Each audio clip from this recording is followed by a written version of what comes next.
Hello students, welcome to my channel. So student, जैसा कि आपके बीए सेकेंड सेमेस्टर में जो आपका कार्यालय हिंदी और कंप्यूटर है, तो उसके कुछ शॉर्ट क्वेश्चन आंसर आज की वीडियो में मैं लेकर आई हूँ, जो कि बहुत ज़्यादा इम्पोर्टेंट है आपके एग्जाम के लिए। और आपके एग्जाम में ये शॉर्ट क्वेश्चंस अक्सर पूछे भी जाते हैं, तो वीडियो को पूरा एंड तक देखिएगा, वरना आप अपना कोई बहुत इम्पोर्टेंट क्वेश्चन मिस कर सकते हैं। तो चलिए स्टार्ट करते हैं और देखते हैं आपके इम्पोर्टेंट क्वेश्चंस को जो आपके एग्जाम में पूछे जाएंगे। तो आ जाइए, अपना पहला इम्पोर्टेंट क्वेश्चन देखिए कि पारिभाषिक शब्दावली का अर्थ स्पष्ट कीजिए। देखिए, पारिभाषिक शब्दावली आपके सिलेबस में एक यूनिट के अंदर एक टॉपिक है पारिभाषिक शब्दावली, जिसके ऊपर मैंने एक पूरी वीडियो बना रखी है कि पारिभाषिक शब्दावली होती क्या है, इसके स्वरूप क्या है, सब पर अलग अलग वीडियो मैंने अपलोड कर रखी है। तो देखिए, एग्जाम में अक्सर शॉर्ट में पूछ देता है पारिभाषिक शब्दावली क्या है। देखिए, पारिभाषिक शब्द वह शब्द है जो किसी विशिष्ट ज्ञान के क्षेत्र में एक निश्चित निर्धारित अर्थ में प्रयुक्त होता है।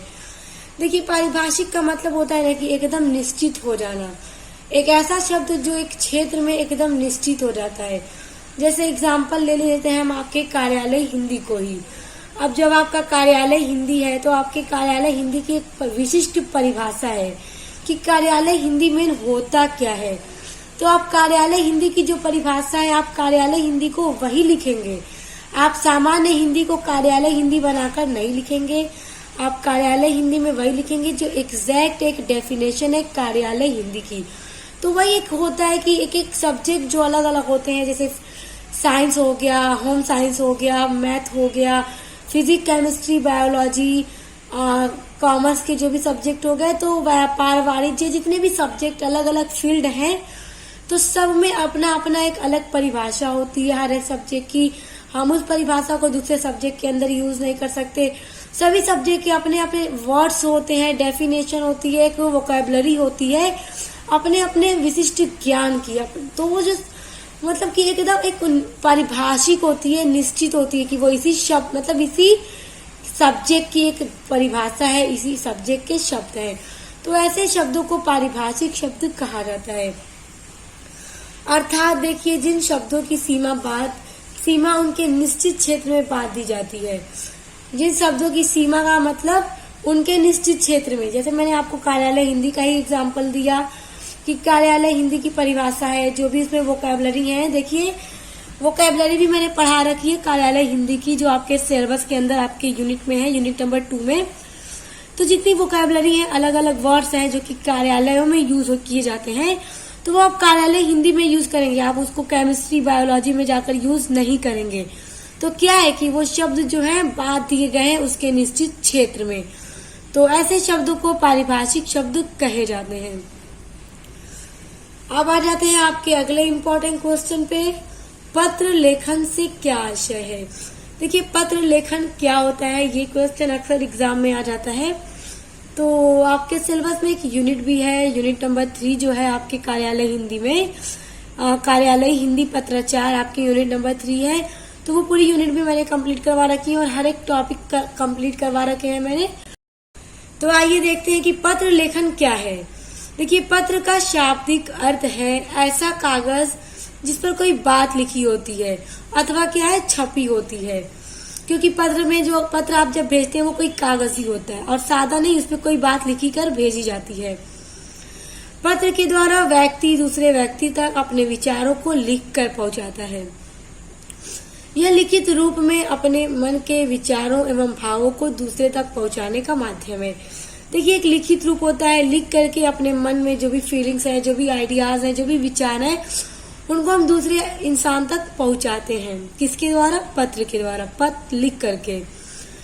पत्र लेखन का कार्य पारिवारिक जीवन से लेकर व्यापारिक जगत तक फैला है। देखिए, अगर हम अपने रिलेटिव्स में, अपने फैमिली मेंबर में किसी को भी लेटर लिखना है, तो हम तब भी लेटर लिखते हैं, वो हमारा पर्सनल लेटर होता है। और व्यापारिक जगत का मतलब बिजनेस में भी लेटर लिखे जाते हैं, अलग अलग लेटर होते हैं, हर तरह के लेटर, जैसा बिजनेस लोग करते हैं, जिनसे करते हैं, उनको लेटर लिख के भेजते हैं। तो पारिवारिक जीवन से लेकर के व्यापारिक जगत तक, व्यापार की दुनिया तक पत्र लेखन का जो कार्य है वो फैला हुआ है। तो पत्र लेखन क्या है, आई होप आप समझ गए होंगे। देखिए आपका अगला इम्पोर्टेंट क्वेश्चन है, ये क्वेश्चन बहुत ज्यादा इम्पोर्टेंट है आपका, कि पत्र लिखने के लिए आवश्यक बिंदु क्या क्या है। देखिए ये क्वेश्चन अक्सर एग्जाम में आ जाता है कि जब पत्र लिखा जाता है तो उस टाइम हमें किन किन बिंदुओं को, किन किन बातों को ध्यान में रखना चाहिए, क्या क्या बिंदु है जिन्हें फॉलो करना चाहिए। तो देखिए पत्र लिखने के लिए आवश्यक बिंदु, इस तरह से हेडिंग डाल दीजिएगा आप लोग एग्जाम में। पहला देखिए, जिसे पत्र लिखा जाए, जिसे हम पत्र लिख रहे हैं उसके लिए पद के अनुसार, उसका जो पद है बड़ा है या छोटा है उस हिसाब से शिष्टाचार पूर्ण शब्दों का प्रयोग करना चाहिए। क्योंकि जरूरी नहीं है कि अगर हम कोई लेटर लिख रहे हैं तो हमेशा अपने बराबर की उम्र को लिख रहे हैं। हमारा लिखा हुआ लेटर हमारे उम्र के छोटे व्यक्ति के लिए भी हो सकता है, हमसे बड़े, जो हमसे बड़े और उम्र में भी बड़े हैं, पद में भी बड़े हैं, तो हम ऐसे व्यक्ति को भी पत्र लिखते हैं। तो इसलिए इन बातों को ध्यान में रख कर ही ऐसे शब्दों का यूज करना चाहिए, मतलब जैसा पद है उस हिसाब से हमें शब्दों का यूज करना चाहिए। देखिए दूसरा है कि पत्र में हृदय के भाव स्पष्ट रूप से व्यक्त करना चाहिए। यानी पत्र पढ़ने वाले को ऐसा लगना चाहिए कि जिसने भी ये पत्र लिखा है एकदम अपने दिल से लिखा है, उसकी जो फीलिंग्स है, हार्ट की जो उसकी फीलिंग है, एकदम उस पत्र को पढ़ करके उसे समझ में आ रही है कि वो कितने दिल की गहराइयों के साथ इस लेटर को लिखा गया है। अब देखिए तीसरा है, पत्र में व्यर्थ बातों का उल्लेख नहीं करना चाहिए। देखिए ये बात बहुत ज्यादा इम्पोर्टेंट है, हमेशा इस बात का ध्यान रखिएगा कि जब आप किसी को पत्र लिख रहे हैं, आप चाहे किसी भी टाइप का पत्र लिख रहे हैं, तो उनमें कभी भी ऐसी बातों को मत लिखिएगा जो फिजूल की बातें हैं, जिनका कोई मतलब ही ना हो। हमेशा उन्हीं बातों को पत्र में लिखिएगा जिस बात को लेकर आपने पत्र लिखने का इरादा बनाया और आपने क्या बातें करनी है उन्हीं बातों को लिखिए। और बहुत घुमा फिरा कर मत लिखिए, सिंपल सी लैंग्वेज में लिखिए ताकि पढ़ने वाले को समझ आ जाए। और फालतू ऐसी बातों का यूज ना करें कि जो मतलब एकदम फिजूल हो, ऐसी बातों को कभी भी पत्र में लिखने की कोशिश मत कीजिएगा। देखिए अगला है कि पत्र की भाषा बहुत ज्यादा सरल होनी चाहिए, उलझी हुई भाषा का यूज नहीं करना है। अगला है, पत्र में आशय व्यक्त करने के लिए छोटे वाक्यों का प्रयोग करना चाहिए। देखिए पत्र में आशय भी व्यक्त करना होता है कोई भी बात को लेकर, कि हम ये बात कहना चाहते हैं तो हमारे कहने का ऐसा मतलब है, तो ऐसे वर्ड्स को यूज कीजिए कि आपकी बात भी अच्छे से कंप्लीट हो जाए, आप कहना क्या चाहते हैं, और बहुत बड़े भी वर्ड्स ना हो, सिंपल से वर्ड्स में, छोटे वाक्यों में आप जो कहना चाहते हैं सामने वाले को एकदम पढ़कर समझ आ जाए। देखिए अगला है कि पत्र को हमेशा सुंदर व स्वच्छ लिखना चाहिए।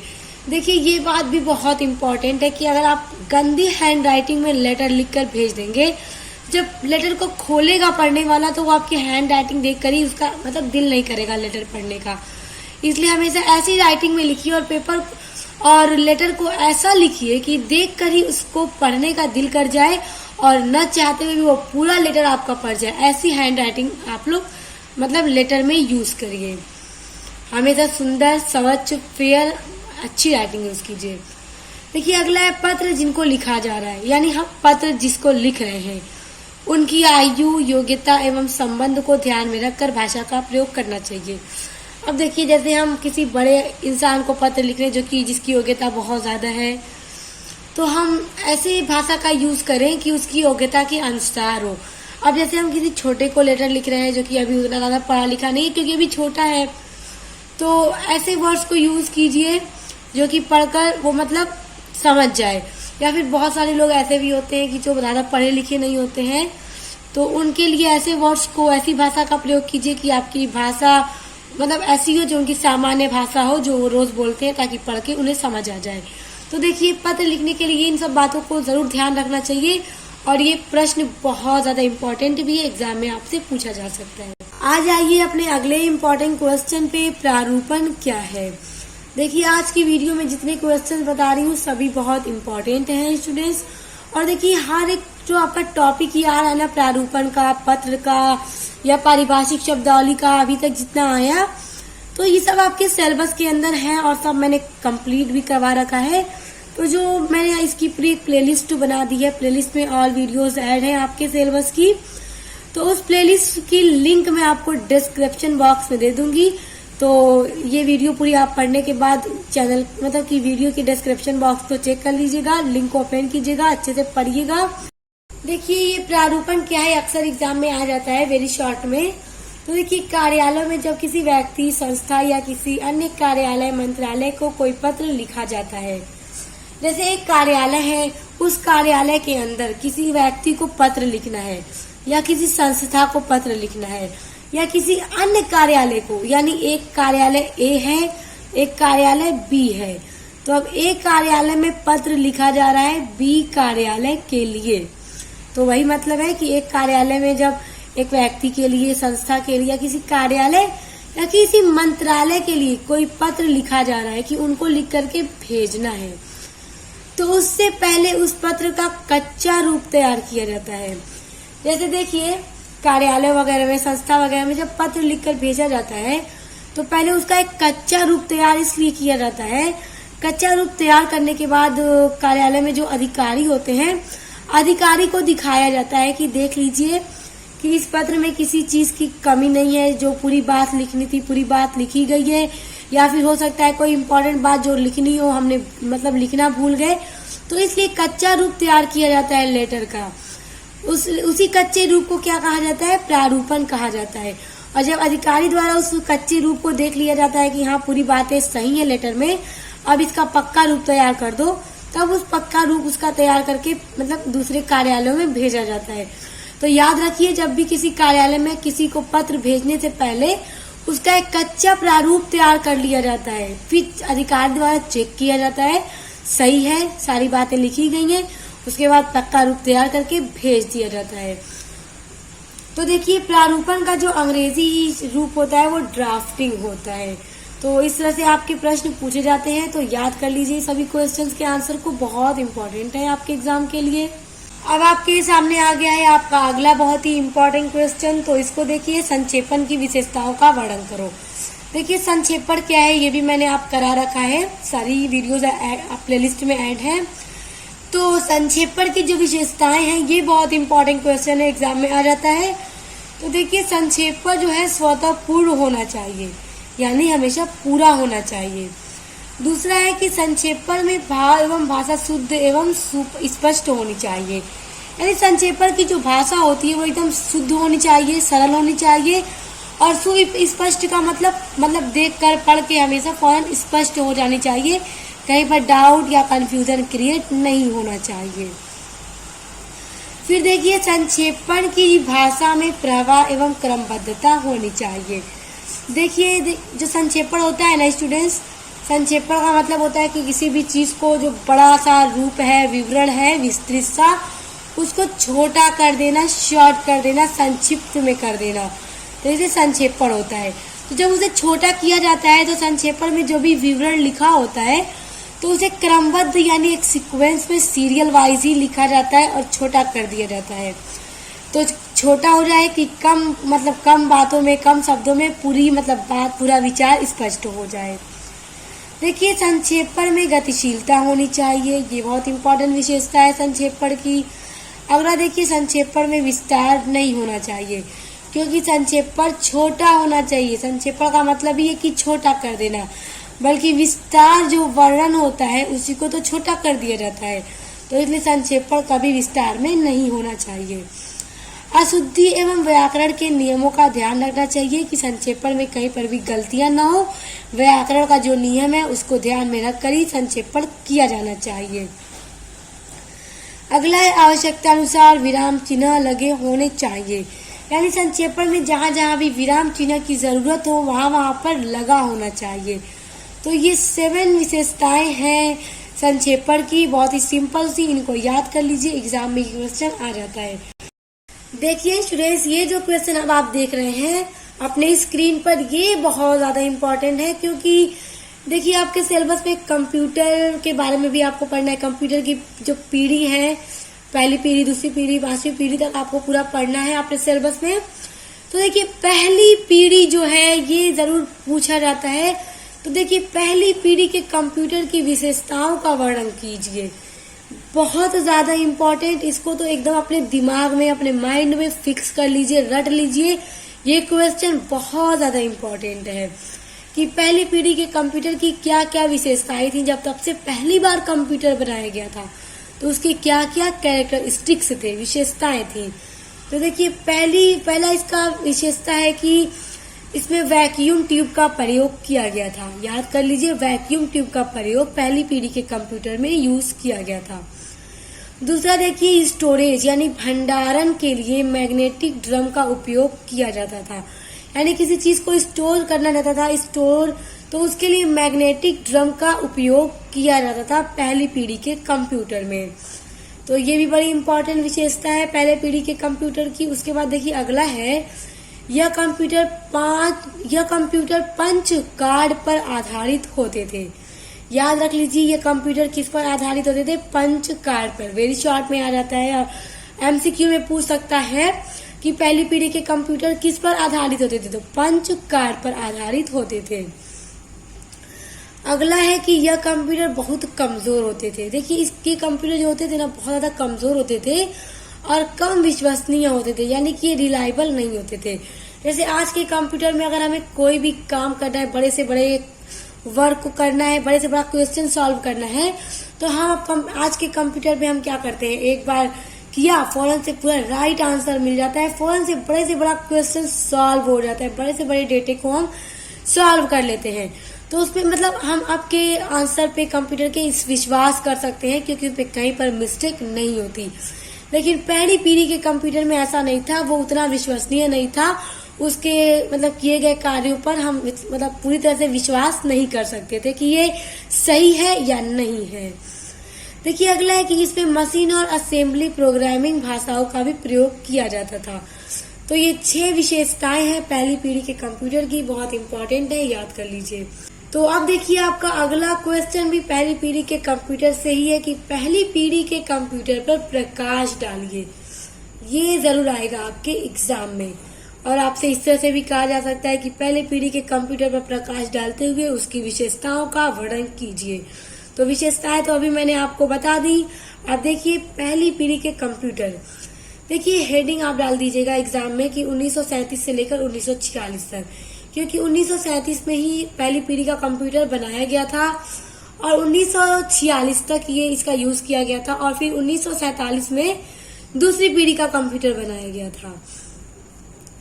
1937 में पहला electronic digital computer doctor John V Atanasoff और क्लिफोर्ड कोरी द्वारा बनाया गया था। ध्यान दीजिए, किसने बनाया था पहली पीढ़ी का computer? Doctor John V Atanasoff और क्लिफोर्ड कोरी ने 1937 में बनाया था। तो ये नाम याद रख लीजिए, ये सन याद रख लीजिए, एग्जाम में आपके एमसीक्यू में पूछा जा सकता है। इसे एटनसॉफ बेरी यानी एबीसी कहा जाता था। किसे? पहली पीढ़ी के कंप्यूटर को एटनसॉफ बेरी यानी एबीसी कहा जाता था। तो पूछा जा सकता है कि किस मतलब पीढ़ी के कंप्यूटर को एबीसी कहा जाता था आपके एमसीक्यू क्वेश्चन में। तो पहली पीढ़ी के कंप्यूटर को एबीसी कहा जाता था। 1943 में सेना के लिए एक इलेक्ट्रॉनिक कंप्यूटर कोलोजस बनाया गया था। कहा जाता है कि इस कंप्यूटर का वजन 30 टन था। देखिए स्टूडेंट्स, 1943 में एक सेना के लिए यानी कि सेना के लिए कंप्यूटर बनाया गया था, इलेक्ट्रॉनिक कंप्यूटर, और उस कंप्यूटर का नाम था कोलोजस। तो याद कर लीजिए, 1943 में सेना के लिए एक इलेक्ट्रॉनिक कंप्यूटर बनाया गया था और उस कंप्यूटर का नाम कोलोजस था। कहा जाता है कि वो जो कंप्यूटर बनाया गया था उसका जो वजन था वो 30 टन था। देखिए वजन भी कितने ज्यादा रहते थे पहले के कंप्यूटर के। मगर अब का क्या है, अब तो लैपटॉप आ गया है, जहां चाहे बैग में रखा कैरी कर लिया। और इसमें 18,000 वैक्यूम ट्यूब थे जो प्रसंस्करण के लिए प्रयोग किए जाते थे। तो पूछ सकता है कि पहली पीढ़ी के कंप्यूटर में कितने वैक्यूम ट्यूब थे? तो 18,000 वैक्यूम ट्यूब थे। तो याद रख लीजिए पहली पीढ़ी के कंप्यूटर क्या था, कैसे बना था और इसकी क्या विशेषताएं हैं, ये सब याद कर लीजिए। ये क्वेश्चन आपका बहुत इंपॉर्टेंट है और आपके सिलेबस के साथ साथ ये बेसिक से नॉलेज है जो कि आपको पता भी होने चाहिए। आ जाइए अगले इम्पोर्टेंट क्वेश्चन पे, सर्च इंजन क्या है? किन्हीं 2 सर्च इंजन के नाम बताओ। देखिए स्टूडेंट, सर्च इंजन क्या है, इससे पहले मैंने आपकी और भी वीडियोस अपलोड कर रखी हैं इम्पोर्टेंट क्वेश्चंस की। तो देखिए इससे पहले जो मैंने वीडियो अपलोड की थी उसमें सर्च इंजन के बारे में मैंने बताया था, जिसमें मैंने बिंग के बारे में बताया था कि बिंग क्या है। ये क्वेश्चन भी बड़ा इंपॉर्टेंट है, बिंग पूछ देता है। तो बिंग भी एक सर्च इंजन है जो गूगल के बाद दूसरे स्थान पर है। तो सर्च इंजन क्या है आपको मैंने तभी बताया था कि जिसपे हम सर्च करते हैं कोई भी चीज, जैसे गूगल को देख लीजिए, गूगल एक सर्च इंजन है। तो आइए थोड़ा समझ लीजिए। सर्च इंजन एक ऐसा सॉफ्टवेयर है जो उपयोगकर्ता द्वारा प्रविष्ट किए गए कीवर्ड्स का प्रयोग करके इंटरनेट पर सूचना खोजने में मदद करता है। जैसे अब आपको जैसे जानना है, चलिए मान लीजिए पहली पीढ़ी के कंप्यूटर के बारे में आपको जानना है। आपने क्या किया, गूगल ओपन किया, टाइप किया पहली पीढ़ी का कंप्यूटर, तो आ गया फौरन, पूरी डिटेल में आपको आ गया कैसे क्या क्या, जो भी अभी मैंने आपको समझाया तो सब आपको डिटेल में पूरी सूचना मिल रही है। तो आपने क्या किया, आपने सर्च किया इंटरनेट पर, गूगल पर जाके, गूगल एक सर्च इंजन है। तो आपको जो भी चीज ढूंढनी हो, कुछ भी सूचना लेनी हो, तो सर्च, गूगल एक ऐसा सर्च इंजन है जहाँ पर आप कुछ भी सर्च करें और मिल जाता है। तो गूगल के अलावा भी और भी बहुत सारे सर्च इंजन हैं। तो देखिए, और भंडारित सूचना में से वांछित सूचना को ढूंढ निकालता है। अगर आप एक टॉपिक को सर्च करेंगे, उससे रिलेटेड कितनी सारी वेबसाइट खुलकर आती हैं, आप जो चाहे ओपन कीजिए और उसको पढ़ लीजिए, आपको समझ में आ जाएगा, आपका प्रॉब्लम भी सॉल्व हो जाएगी और जो आपके टॉपिक थे जिसमें आपको डाउट था वो भी क्लियर हो जाता है। सर्च इंजन किसी सूचना तक अपेक्षाकृत बहुत ही कम समय में पहुंचने में हमारी सहायता करता है। बता ही दीजिए क्या टाइम लगता है। अगर हमें कुछ भी सर्च करना है, गूगल पे सर्च किया, कोई भी टॉपिक खुलकर सामने आ गया, कितना टाइम लगा, कुछ सेकंड का वक्त लगा। तो कुछ सेकंड में हम कोई भी दुनिया के किसी भी देश की सूचना लेनी हो, कोई भी टॉपिक हो, कोई भी इंफॉर्मेशन लेनी हो, सर्च किया फौरन हमारे सामने। तो वही सर्च इंजन होता है जिसमें हम सर्च करते हैं, अपनी इंफॉर्मेशन कोई सूचना लेना होता है, कुछ भी टॉपिक देखने होते हैं। तो देखिए किन्हीं दो सर्च इंजन के नाम एग्जाम में पूछ सकता है, इस तरह से क्वेश्चन आपका बन सकता है। तो सर्च इंजन तो आपने समझ आ ही गया। तो अब देख लीजिए, गूगल एक सर्च इंजन है, उसके बाद बिंग है। तो बिंग मैंने बता ही दिया था क्या है इससे पहले वाली इंपॉर्टेंट क्वेश्चन की वीडियोस में। तो देखिए उसके अलावा याहू भी एक सर्च इंजन है, तो आप याहू को भी लिख सकते हैं। तो स्टूडेंट्स, ये कुछ क्वेश्चन थे जो कि बहुत ज्यादा इंपॉर्टेंट है और आपके पेपर के अति लघु उत्तरीय प्रश्न में इस तरह के क्वेश्चन दिए जाते हैं। तो मैंने और भी वीडियो अपलोड कर रखी है, उसके लिए आप चैनल की प्लेलिस्ट को चेक कीजिएगा। अपनी पूरी यूनिट्स को पढ़ने के लिए चैनल की प्लेलिस्ट को चेक कीजिए। और मैंने एमसीक्यू वीडियोस भी बना रखी है, मैंने बहुत सारी वीडियोस एमसीक्यू पर भी अपलोड कर रखी है आपके कार्यालय हिंदी और कंप्यूटर की। तो आप सभी के लिए चैनल की प्लेलिस्ट को चेक कीजिएगा। और चैनल की प्लेलिस्ट जो है उसकी लिंक मैं आपको इसी वीडियो के डिस्क्रिप्शन बॉक्स में दे दूंगी।